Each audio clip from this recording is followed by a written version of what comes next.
Jiho found Rick standing near one of the ships, watching the sunrise paint the ruined buildings gold.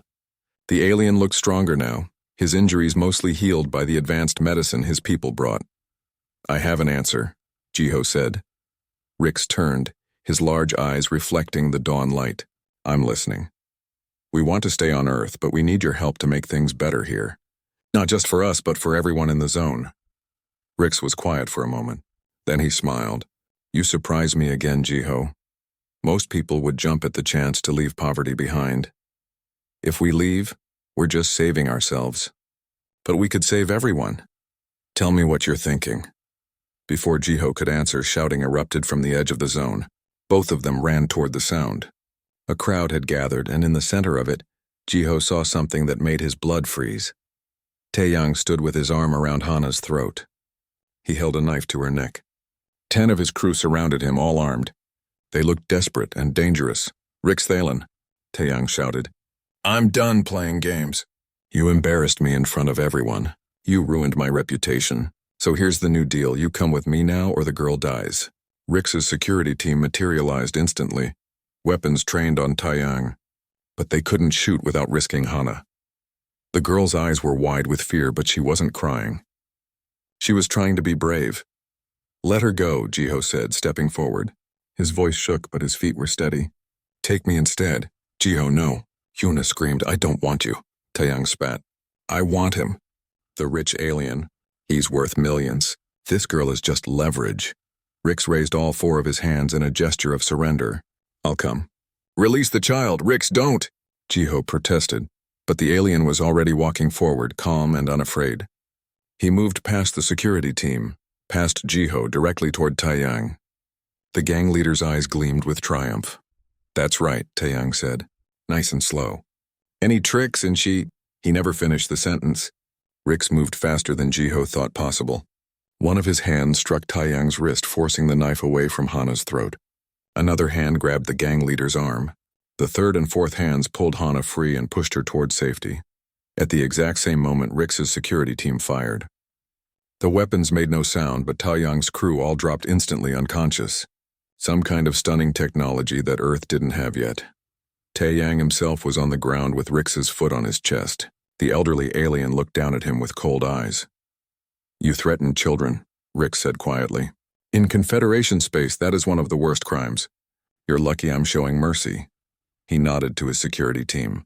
They secured Taeyang and his crew with restraints that glowed faintly. One of the warriors approached Jiho. "Are you all right?" she asked. Jiho nodded, too shocked to speak. He ran to Hana and hugged her tight. She was shaking but unharmed. "I was so scared," she whispered. I know. But you're safe now." A new commotion erupted as government vehicles arrived. Soldiers poured out, followed by officials in expensive suits. They looked angry and frightened. One of them, a man with graying hair and too many medals, marched up to Rick's. "You can't just land ships in our territory without authorization," he barked. "This is an international incident. We demand you come with us for immediate processing and—" "No," Rick said simply. The official's face turned red. "Excuse me? Do you know who I am?" "I'm Deputy Minister Park, and I have the authority to—" "You have no authority over me," Rick's interrupted calmly. "I am a Confederation High Council member. My diplomatic credentials supersede your local regulations. If you doubt this, I can have my legal team contact your superiors. That conversation will not go well for you." Deputy Minister Park sputtered. We can't just— "There are protocols." "Yes, protocols that you ignored when this young man came to your office seeking help for an injured alien." Rix pointed at Jiho. "He told you I was dying. He asked for medical assistance, and you turned him away because he couldn't pay. Do you remember that?" The deputy minister paled. That was a different department. It was your government, your system, and it failed spectacularly." Rix's voice was sharp now. "While your bureaucracy demanded payment, these children saved my life with nothing but improvised supplies and compassion. They are the reason I survived. They are the reason Earth still has a chance at Confederation membership." "What do you mean?" another official asked nervously. "I mean that I was investigating Earth's application to join the Confederation. The Council wanted to know if your species was ready for galactic society. I came here in secret to observe. I crashed in this zone by accident, but what happened next, that was revealing. Rix walked to Jiho's side. Your government abandoned me, but this orphan boy pulled me from a burning ship, gave me his bed, spent his money on medicine for me, and protected me at great personal risk. He asked for nothing in return. His family took me in as one of their own. And when I was threatened, people from this community, people your government ignores, came together to protect me. The officials exchanged nervous glances. They were starting to understand. So here's what's going to happen, Rix continued. These children will be placed under my personal protection. Any action taken against them will be considered an action against the Confederation.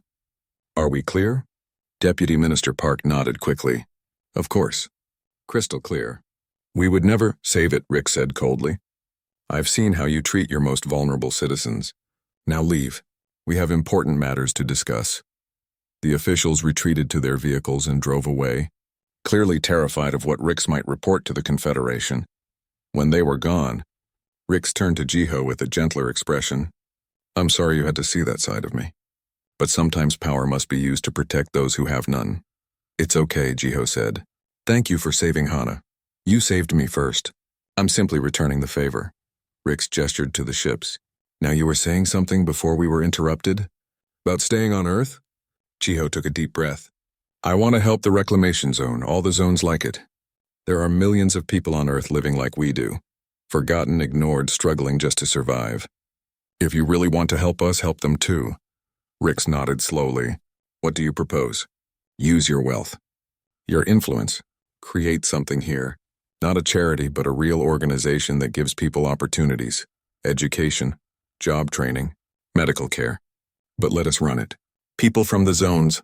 We know what's needed. You want to stay poor? One of the diplomats asked, confused. No, Jiho said. I want to lift others out of poverty with us. What good is escaping if everyone else stays trapped? Rix looked at Jiho with something like wonder. Your species really doesn't think like the rest of the galaxy. You know that? Is that bad? No, Rix said softly.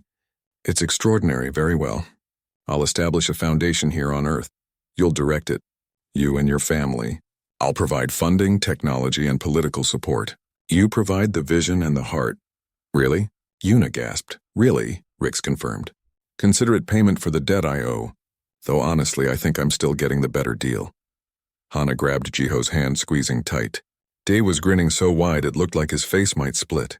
Yuna had tears in her eyes. There's one condition, Rix added. You all receive full education. The best teachers I can find, human and alien both. You'll learn everything you need to run this foundation properly. Deal? Deal, Jiho said, shaking one of Rix's four hands. In the days that followed, everything changed. News of the rescue spread across Earth and beyond. The story captured imaginations everywhere. The orphan who saved an alien billionaire expecting nothing, who then refused riches to help his community instead. Rix's ships remained in the zone while construction began. Using Confederation technology, they built the first community center in days.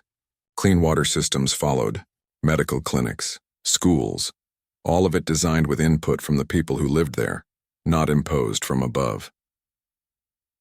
Taiyang and his crew were handed over to Confederation authorities. They would face trial for threatening a council member and attempting kidnapping. But Jiho, remembering his parents' teachings about mercy, spoke on Taiyang's behalf. He asked that the gang leader be given a chance at rehabilitation instead of imprisonment. Rix arranged it, though he privately told Jiho, Your capacity for forgiveness amazes me. Taiyang would have killed you without hesitation. Maybe, Jiho agreed, but killing him or locking him away forever doesn't make the world better. Giving him a chance to change might. As the sun set on the reclamation zone one evening, Jiho stood with Rix on top of one of the new buildings. The alien would be leaving soon, returning to his duties in the Confederation, but he promised to return often. You've changed my understanding of what's possible, Rix said. I've been part of galactic society for centuries, and I thought I knew everything. But you taught me that wisdom isn't about knowledge or technology. It's about knowing what matters. What matters? Jiho asked. People, Rix said simply. Kindness, hope, the simple act of helping someone because they need help. Your species has that in abundance. Don't lose it as you grow and explore the stars. We'll try, Jiho promised. That's all anyone can do, Rick said. Try and keep trying. That's the real lesson. They watched the first stars appear in the darkening sky, human and alien side by side, both changed forever by. The transmitter hummed to life at exactly 3 in the morning. Jiho had spent 18 hours straight connecting the final circuits, his hands shaking from exhaustion and too much cheap coffee. When the crystal at the center began to glow with a soft blue light, everyone held their breath. Is it working? Day whispered. Rix placed his hands on the device, his face tense with concentration. He spoke in his own language, a flowing series of sounds that reminded Jiho of water running over stones. The crystal pulsed brighter with each word. Then, silence. Did it work? Yuna asked. I don't know, Rix admitted. The signal went out, but I can't tell if anyone received it. We'll have to wait. They didn't have to wait long. 6 hours later, alarms began screaming across the reclamation zone. People poured into the streets, pointing at the sky. Jiho ran outside and looked up. His mouth fell open. Ships, not 1 or 2, but dozens of them. They descended through the clouds like silver tears, sleek and beautiful and impossibly large. The smallest was bigger than any building in the zone.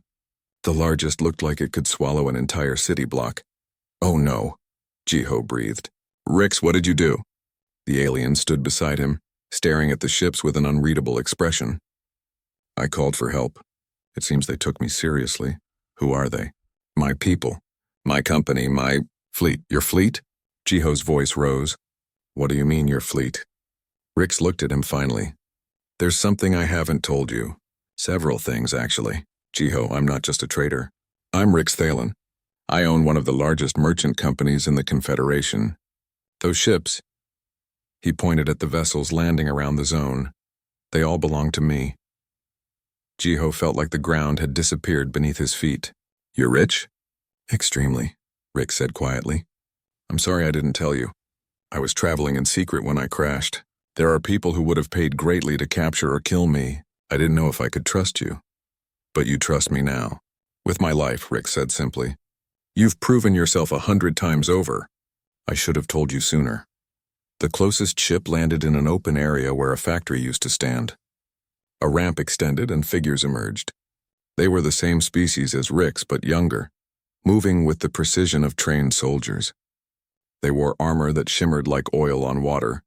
The leader, a female with intricate patterns on her skin, approached quickly.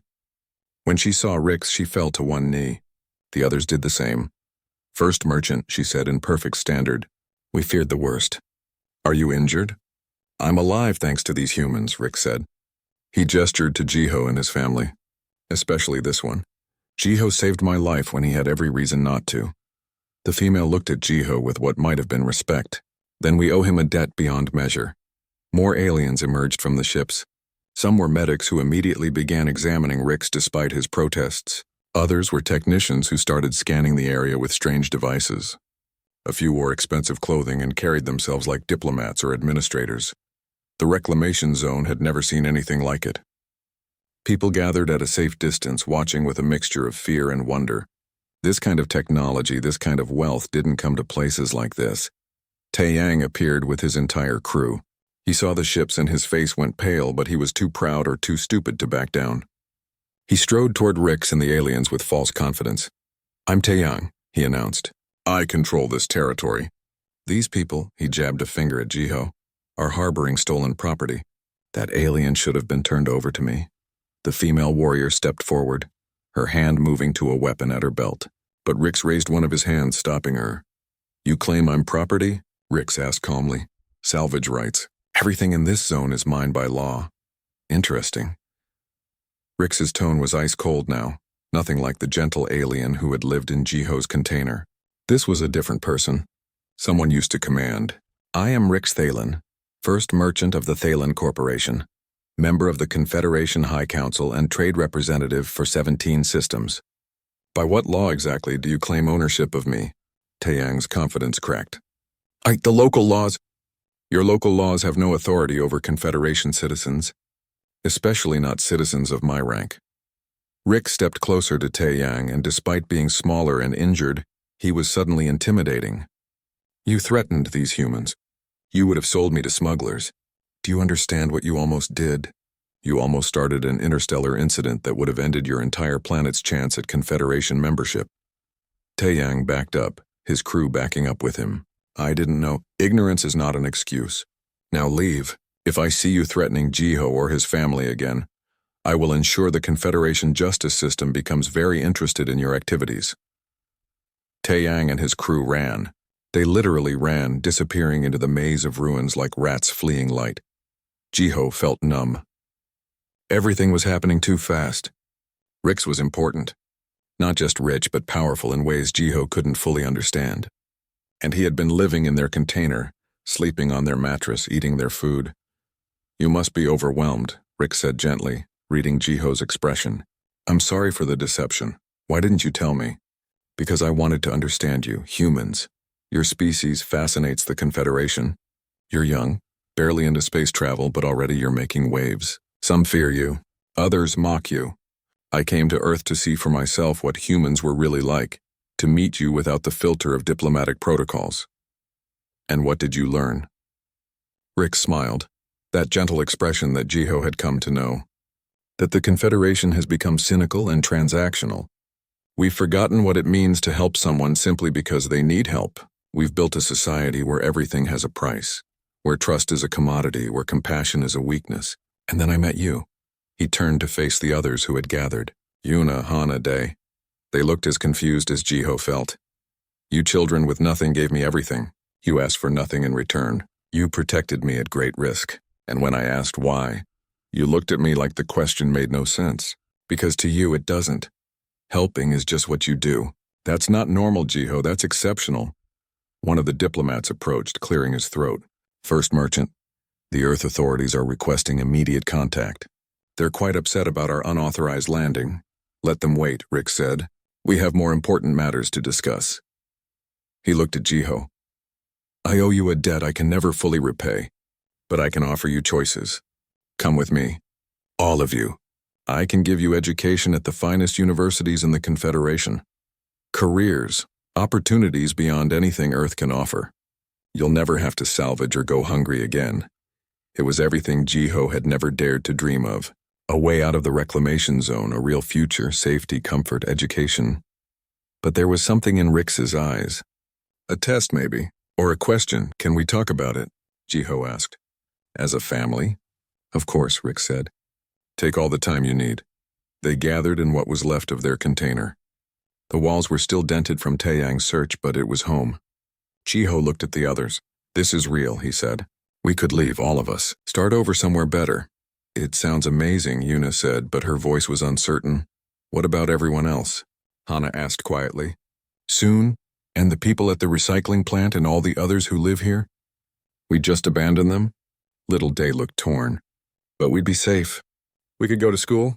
Real school. They talked for hours. They imagined life off-world, learning alien sciences, seeing other planets. But they also thought about the reclamation zone, about the community that had formed in the ruins, about the people who had helped them and the people they had helped. Finally, Jiho made a decision. It wasn't easy, but it felt right. The trouble started on a Tuesday morning. Jiho was returning from the recycling plant where he worked part-time when he saw them. 3 men standing outside his container, trying to look casual but failing. They wore the red bands that marked them as part of Taeyang's crew. Taeyang ran the biggest gang in the reclamation zone. He controlled most of the good, salvage spots and took a cut from anyone who wanted to trade in peace. Jiho had always avoided him, staying small and unnoticed. That had just become impossible. Jiho, one of the men called out. Boss wants to see you.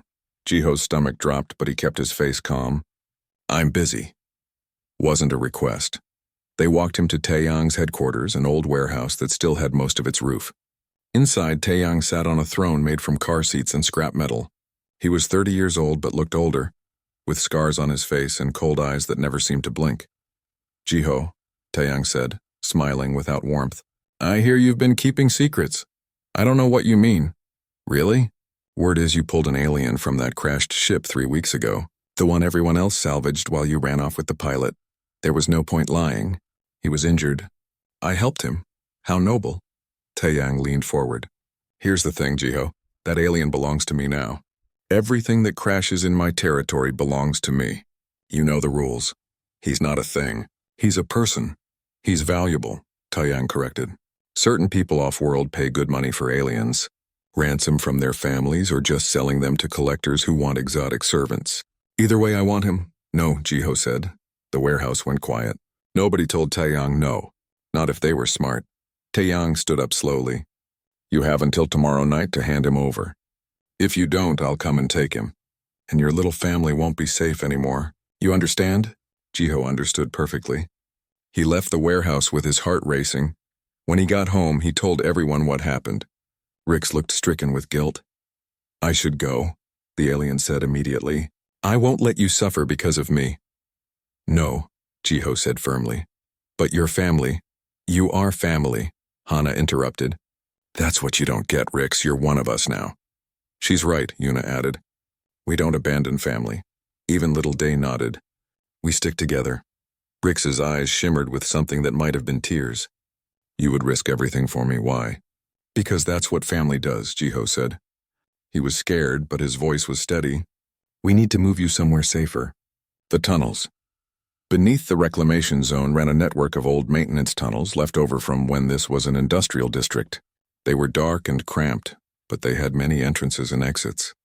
A person could hide there for weeks if they knew the paths. They moved Rix that night. Yuna and Hana helped create a hidden entrance behind stacked crates. Day volunteered to run messages and keep watch. Even injured, Rix could move quietly through the tunnels. Jiho showed him the paths, the safe places to rest, the exits to use in an emergency. You've planned this well, Rix observed. I've had to hide before, Jiho admitted. When I was younger. Before I learned to fight. You know how to fight? Not well, but well enough to survive. The next day, Taeyang came looking. He brought 10 men with clubs and knives. They tore through Jiho's container, destroying everything. The mattress was slashed. Their few possessions were scattered. The walls were dented from blows meant to intimidate. Where is he? Taeyang demanded. Gone, Jiho said. He stood in front of the container with his arms crossed, trying not to shake. Don't lie to me, boy. I'm not lying. He contacted his people. They came and got him last night. You're too late. It was a weak lie, but Taeyang couldn't prove it wrong. Not immediately. He grabbed Jiho by the shirt. If I find out you're hiding him, I'll burn this whole place down with you in it. Then I guess you better hope he really left, Jiho said. Taeyang threw him to the ground and left with his crew. But Jiho knew this wasn't over. He had bought them time, nothing more. The next few days were tense. Jiho went to his job at the recycling plant as usual, trying to act normal. The other workers whispered about his trouble with Taeyang. Some offered sympathy. Others avoided him, not wanting to be associated with a marked man. On the third day, Jiho was walking home when someone grabbed his arm. He spun ready to fight, but it was an old woman named Soon. She had lived in the zone longer than anyone, surviving through wit and the help of others. Boy, she hissed. Taeyang knows about the tunnels. He's planning to search them tonight. How do you know? I hear things. Now listen. He's got contacts off-world. Bad people. Smugglers who deal in live cargo. They're coming to Earth in 2 days. If Taeyang finds your alien, he'll hold him until they arrive. Why are you telling me this? Soon squeezed his arm. Because 2 years ago when I was sick, you brought me medicine. You didn't have to. Nobody else did. I don't forget kindness, Jiho. Few people in this place show it. She disappeared into the crowd before he could thank her. Jiho ran to the tunnels. He found Rix in one of the deeper chambers, sitting in darkness. The alien had gotten good at staying quiet and still. We have to move you again, Jiho said quickly, explaining what Soon told him. There's nowhere left to hide, Rix said quietly. We both know it. This zone is too small. Taeyang has too many people looking. Sooner or later he'll find me. Then we'll keep moving. And then what? You'll spend your whole life running? Your family will live in fear? No, Jiho, this isn't sustainable. So what do we do? Rix was quiet for a long moment. I need to contact my people. My real people. When I crashed, my communications were destroyed. But if you could build a transmitter, even a crude one, I could send a signal. I'm not an engineer, Jiho protested. No, but you understand machines. You have instinct, and I can guide you. Rix pulled a small crystal from a pocket in his clothing. This survived the crash. It's a quantum resonator. With the right components, we can amplify its signal across light years. Where do I get the components? Salvage yards. Electronics shops. The same places you've always found parts. But Rix caught his arm. This is risky. Building this will take time. Time we might not have. Then we better start now, Jiho said. They worked through the night. Rix described what was needed and Jiho sketched designs. It was like putting together a puzzle without knowing what the final picture looked like. Jiho had to think in new ways, understanding alien principles of physics he'd never learned. Yuna helped, her sharp mind grasping concepts quickly. Hana scavenged parts from hidden stashes around the zone. Day kept watch, always alert for Taeyang's men. By dawn, they had a skeleton of a device. It looked like a spider made of wire and circuit boards, with the glowing crystal at its center. It probably wouldn't work, but it was their only chance. If this succeeds, Rick said softly, everything changes. My people will come. They'll bring questions and complications. Your life will never be simple again. Jiho looked at the strange device, at the alien who had become his friend, at his family working together in the dim light. Life's never been simple, he said, but it's mine, ours. And I'd rather face complications with you than safety without you. Rix placed one of his hands on Jiho's shoulder. The alien touch was strange but warm. Your species is something special. I wish I had understood that sooner. The galaxy has no idea what's coming. What do you mean? I mean, Rix said with a strange smile, that humanity is about to teach the universe a lesson it desperately needs to learn. 3 weeks passed slowly in the container. Rix got better each day, but it took time. His broken arm healed faster than a human's would have, which surprised Jiho. The alien explained that his species had better medicine back home, but even without it, they healed quicker than humans. Your biology is fragile, Rix said one morning as Jiho changed his bandages, but your spirit is not. Jiho didn't know what to say to that, so he just smiled and kept working. Life settled into a new rhythm. Jiho still went out to scavenge during the day, trying to find things to trade for food. Yuna watched over Rix while he was gone. The alien seemed fascinated by everything. He asked questions constantly. Why did humans need so much sleep? Why did they eat 3 times a day? Why did the children call Jiho their brother when they weren't related by blood? That last question was harder to answer. We're family because we choose to be, Hana explained to Rix one afternoon. She was 14 and already wiser than most adults Jiho knew. Blood doesn't make family. Love does. Rix tilted his head thinking about this. In the Confederation, family is about contracts and bloodlines. This is different. Better? Little Day asked. I don't know yet, Rix admitted. But interesting. At night, when everyone was together, Rix told them stories about the galaxy. He spoke of worlds covered entirely in water, where cities floated on the surface. He described space stations the size of moons where millions of aliens from hundreds of species lived and worked together. He talked about ships that could cross entire star systems in days. The children listened with wide eyes. Even Jiho, who tried to stay practical, found himself dreaming of those distant places. Have you been to all these places? Yuna asked. Many of them, Rix said. I travel often for my work. What kind of work? Jiho asked. Rix hesitated. Trade. I help move goods between worlds. It seemed like there was more to the story, but Jiho didn't push. Everyone had secrets. Rix had saved his life by trusting Jiho. That was enough.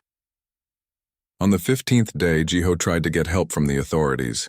He walked 2 hours to the nearest government office, a gray building where board officials processed paperwork for people they didn't care about. Jiho waited 4 hours in line. When his turn finally came, he explained the situation to a woman behind a plastic window.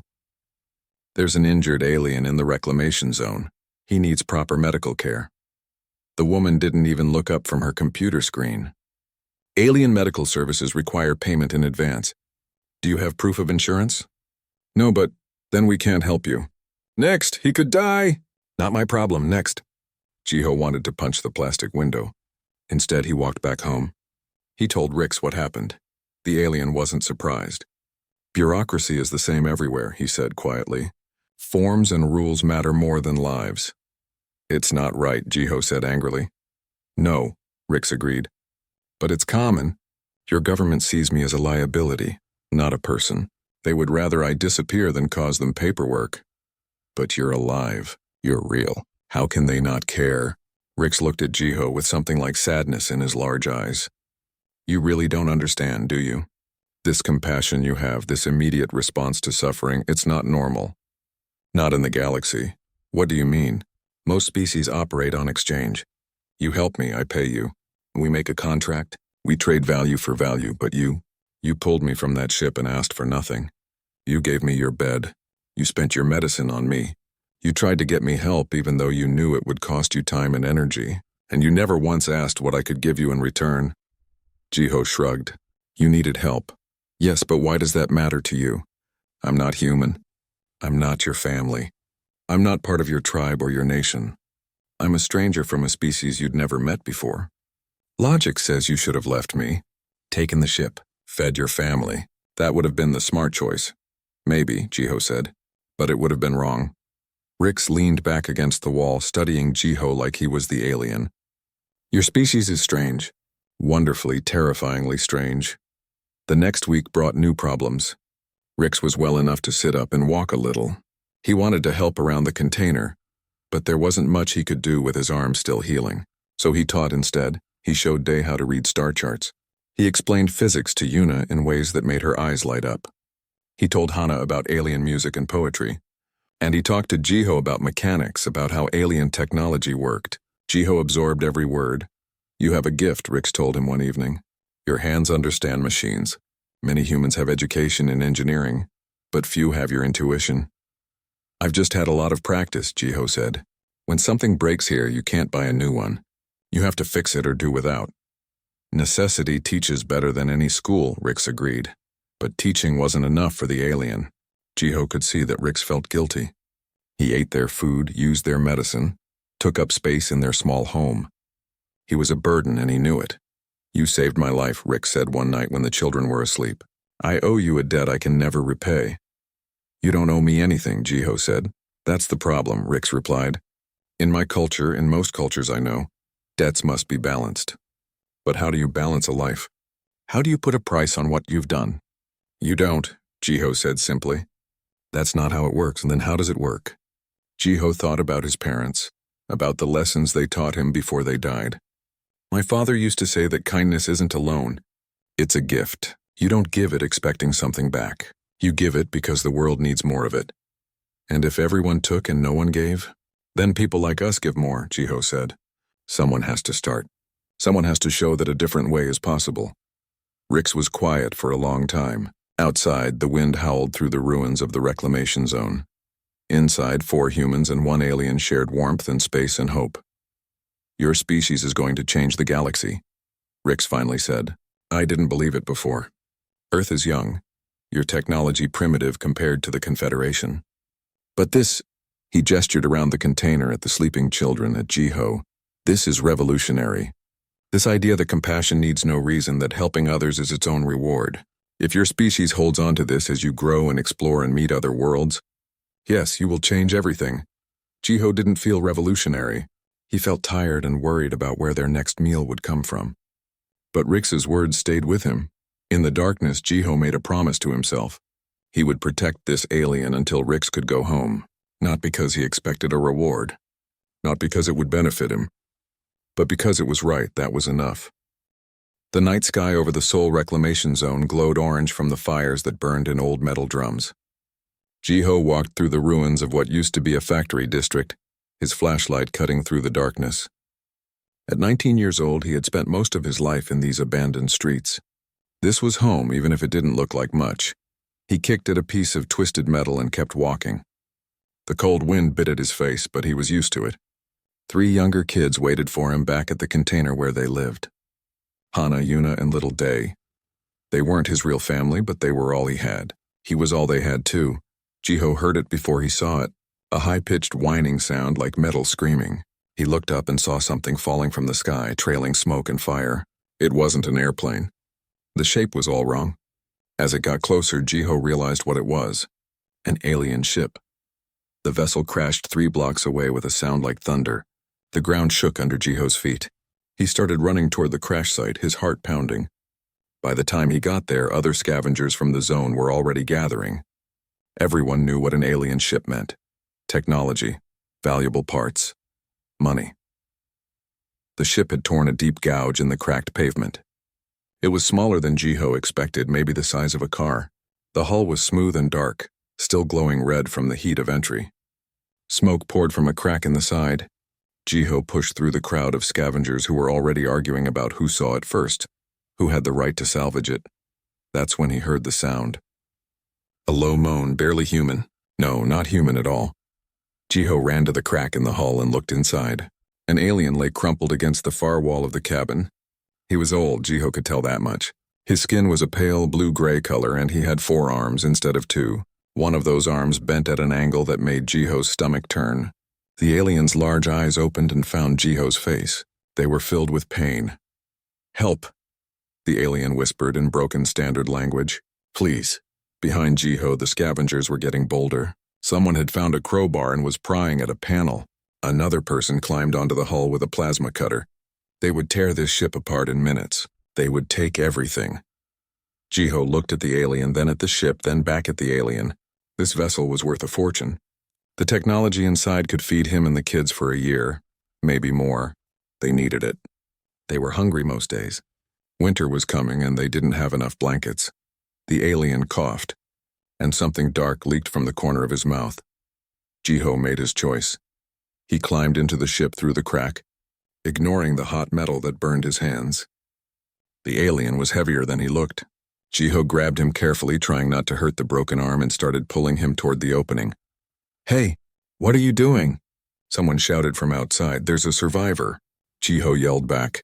"I'm getting him out." "Forget him. Get the power core. He's alive." "So what? He's not one of us." Jiho didn't answer. He focused on pulling the alien through the crack. The old creature groaned in pain but didn't fight. Outside hands tried to grab Jiho, to pull him back so they could get to the valuable parts. Someone threw a punch. Jiho dodged it and finally got the alien out of the ship. The moment they were clear, the scavengers swarmed the vessel like ants on sugar. They ripped panels off. They pulled out glowing components. They fought each other for the best pieces.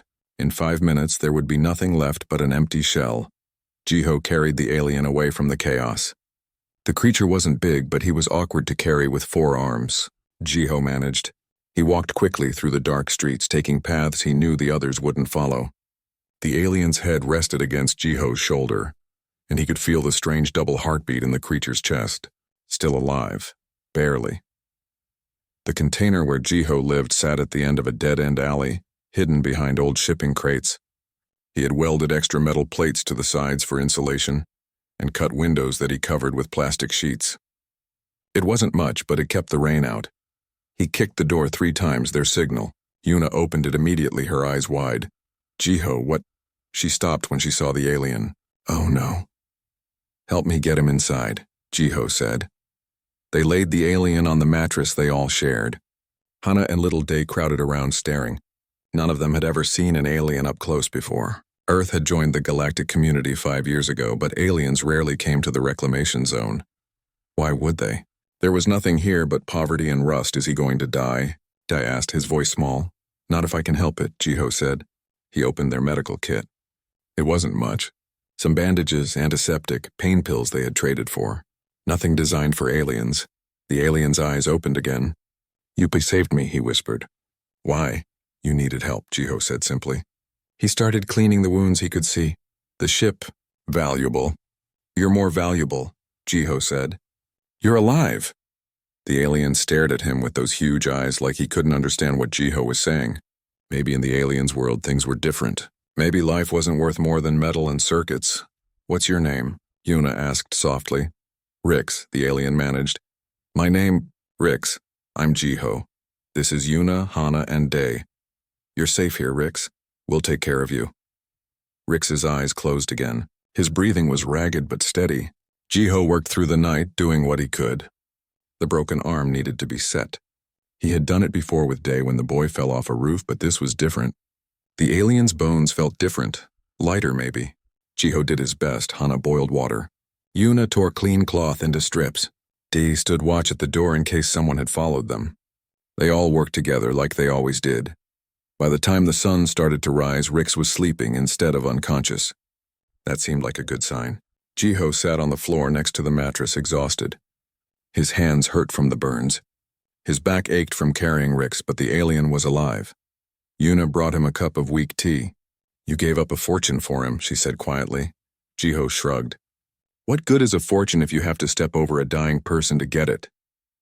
She smiled. Mom and Dad would be proud of you. Jiho thought about his parents, dead 11 years now in a factory accident. They had been good people. They taught him that people mattered more than things. He hoped they would be proud. He hoped he had made the right choice. Outside, the reclamation zone woke up to another hard day.